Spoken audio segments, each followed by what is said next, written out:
Mi piace sempre ricordare che le cose importanti le hanno sempre fatte nella storia, in tanti casi persone sotto i 30 anni, perché hanno quel coraggio che tante volte a chi ha già magari preso qualche botta se l'è dimenticato. È bello vedere che queste iniziative nascono proprio dai giovani stessi.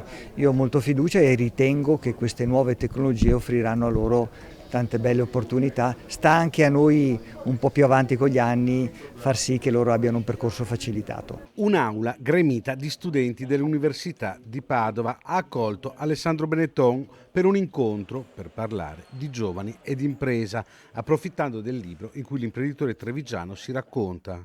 Un'occasione per parlare proprio ai più giovani, quelli che hanno sempre meno voce e sempre più idee. Sembra che tante volte gli adulti si dimentichino come si sono sentiti loro quando erano giovani.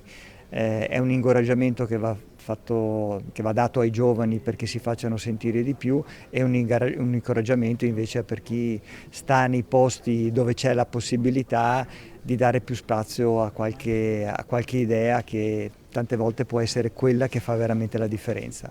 Un libro nato dagli stimoli che i nuovi media danno, dal confronto che ne è nato un'occasione per raccontare successi e anche i fallimenti.